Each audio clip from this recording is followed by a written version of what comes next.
बंजारा समुदाय का इतिहास तीसरी शताब्दी का है। कर्नाटक बंजारा सांस्कृतिक और भाषा अकादमी के अध्यक्ष डॉक्टर AR गोविंद स्वामी ने कहा, समुदाय कई चीजें पहली बार देखेगा।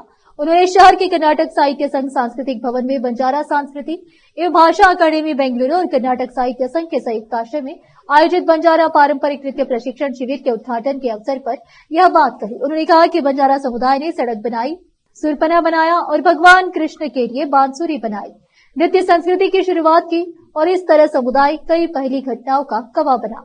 समुदाय को सार्वजनिक मान्यता दिलाने की जरूरत है।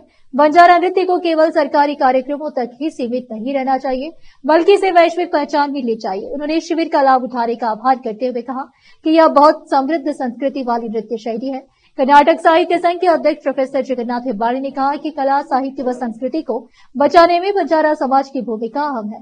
लंबानी नृत्य अनादि काल से चल रहा है।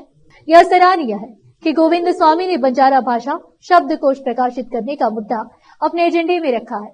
यथाशीघ्र शब्दकोश सामने आने दीजिए। उन्होंने बंजारा समुदाय की संस्कृति को वैश्विक स्तर पर विकसित होने की कामना की। बंजारा समुदाय के वरिष्ठ नेता बाबू हन्ना नायक ने कहा कि प्रशिक्षण शिविरों के माध्यम से विलुप्त हो रही है बंजारा नृत्य संस्कृति को समाज की मुख्य धारा में वापस लाने और कला को संरक्षित और पोषित करने का आशा राठौड़ का काम यादगार है। उन्होंने कहा कि अकादमी के अध्यक्ष को धन्यवाद जो इसमें लगातार सहयोग दे रहे हैं। जाने माने वकील वसवराज पवार ने बात की। मंच पर शशि राठौड़, लंबानी नृत्य प्रशिक्षक आशा राठौड़, मीराबाई, सदस्य सुगम कृत्ता, भारतीबाई, अन्नाराव राठौड़, शंकर राव हुन्ना उपस्थित थे। कैमरामैन पुपुराज का कवरेज।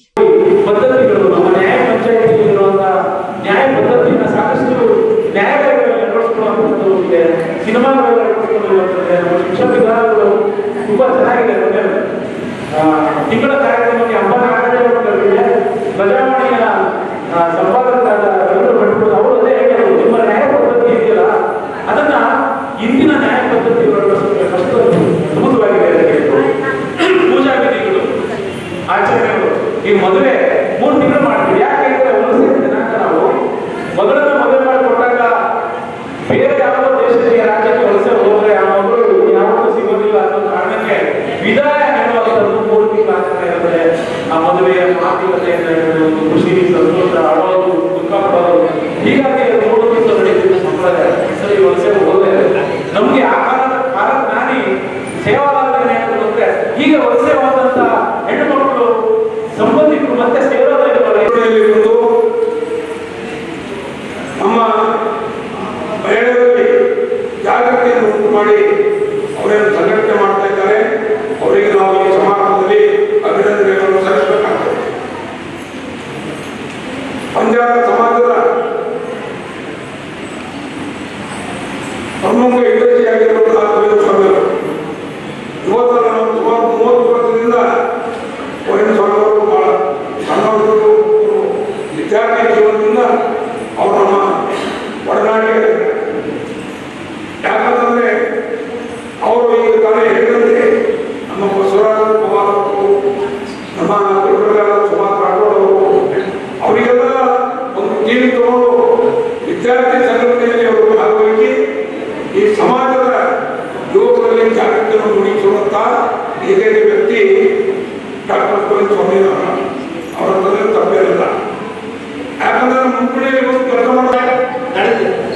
ಬಂಜಾರ ಪಾರ್ಕ್ ಅಂತೇಳಿ ಹುಮನಾಬಾದ್ ತಾಲೂಕಿನ ಕಟ್ಮಳ್ಳಿ ಜಿಲ್ಲೆಯಲ್ಲಿ 33 ಎಕರೆದಲ್ಲಿ ಸುಮಾರು 200 ಕೋಟಿ ರೂಪಾಯಿಯ ಒಂದು ವಿಶೇಷವಾದ ಘಟಕ ಹಾಗೂ ಅದರ ಸರ್ಕಾರದ ಪ್ರಾಯೋಜಕತ್ವದಲ್ಲಿ ಬಂಜಾರ ಪಾರ್ಕ್, ಆ ಬಂಜಾರ ಪಾರ್ಕ್ ಥೀಮ್ ಅಂಡ್ ಧ್ಯೇಯ ಉದ್ದೇಶ ಇರೋದು ಭಾಷೆ, ನಮ್ಮ ವಾದ್ಯ, ಕಲಾ, ಸಂಗೀತ, ಎಲ್ಲ ವೊಕೇಶನಲ್ ಟ್ರೈನಿಂಗ್ಸ್ ಅಂಡ್ ಎಲ್ಲ ಪ್ರೊಫೆಷನಲ್ ಟ್ರೈನಿಂಗ್ಸ್ಗೆ ಅಲ್ಲಿ ತರಬೇತಿ ಕೊಡುವಂತಹ.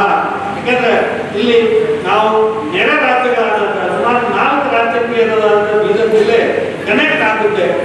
ಆ ದಿಶೆಯಿಂದ ಬೀದರ್ ಜಿಲ್ಲೆಯಲ್ಲಿ ವಿಶೇಷವಾದಂತಹ ಈ ಬಂಜಾರ ಪಾರ್ಕ್ ಅವರು ಕೊಟ್ಟಿದ್ದಾರೆ. ನಾನು ಸನ್ಮಾನ್ಯ ಗೋವಿಂದ ಸ್ವಾಮಿ ಸಾಹೇಬರಿಗೆ ಅವ್ರು ಗಮನಕ್ಕೆ ತರ್ತೀನಿ. ತಮ್ಮ ಪ್ರೊಸೀಡಿಂಗ್ಸ್ನಲ್ಲಿ ನಿಂತು ಹೋಗಿದಂತಹ ಬೀದರ್ ಜಿಲ್ಲೆಯ ಬಂಜಾರ ಪಾರ್ಕ್ ನ್ಯಾಷನಲ್ ಸಂಸ್ಕೃತಿ ಮತ್ತು ಭಾಷಾ ಅಕಾಡೆಮಿ ಇದನ್ನ ನಮ್ಮ ಹಾಲಿ ಮುಖ್ಯಮಂತ್ರಿಗಳಾಗಿರ್ತಕ್ಕಂಥ ಸನ್ಮಾನ್ಯ ಸಿದ್ದರಾಮಯ್ಯ ಸಾಹೇಬರು ಇದನ್ನ ಚಾಲನೆ ಕೊಟ್ಟರು. ನಮ್ಮ ಕರ್ನಾಟಕದಲ್ಲಿ 14 ಅಕಾಡೆಮಿಗಳಿವೆ, ಅದರಲ್ಲಿ ಇದು ಒಂದು ಅಂತ ನನಗೆ ಬಹಳ ಖುಷಿ ಆಗ್ತದೆ. ಈ ತಳ ಸಮುದಾಯಕ್ಕೆ ಉನ್ನತೀಕರಣ ತರಬೇಕು, ಈ ತಳ ಸಮುದಾಯದ ಸಂಸ್ಕೃತಿಯನ್ನ ಎಲ್ಲೆಡೆ ಅದನ್ನು ಪಸರಿಸಬೇಕು ಅಥವಾ ಇದರ ಸಂರಕ್ಷಣೆಯ ಸಂವರ್ಧನೆಯನ್ನು ಮಾಡಬೇಕು ಅನ್ನುವ ದೇಶದೋಷವನ್ನ ಸರ್ಕಾರ ಹೊಂದಿ ಇದಕ್ಕೆ ಅನುದಾನವನ್ನು ಕೊಟ್ಟು ಇವತ್ತು ಇಡೀ ಕರ್ನಾಟಕ ಇವೆಲ್ಲ ಇದರ ಛಾಪನ್ನ ಅಕಾಡೆಮಿಯ ಛಾಪನ್ನ ಮೂಡಿಸ್ತಾ ಇದೆ. ಆದರೆ ಈ ಅಕಾಡೆಮಿಯ ಬೆನ್ನ ಹಿಂದಿನ ಬೆಳಕು ಸಿದ್ದರಾಮಯ್ಯ ಸಾಹೇಬರು ಮುಖ್ಯಮಂತ್ರಿಗಳು. ಅದರ ಸಾರಥಿಯಾಗಿ ಗೋವಿಂದ ಸ್ವಾಮಿ ಅವರು ಇಡೀ ಕರ್ನಾಟಕದ ಗಡಿಯಾಗಿರ್ತಕ್ಕಂತಹ ಕರ್ನಾಟಕ ರಾಜ್ಯದ ನೆಲೆಯಲ್ಲಿರ್ತಕ್ಕಂತಹ ಬೀದರ್ ಜಿಲ್ಲೆಯಲ್ಲಿ ಇಂಥ ತರಬೇತಿಯನ್ನ ಇಟ್ಕೊಂಡು ಈ ಬಂಜಾರ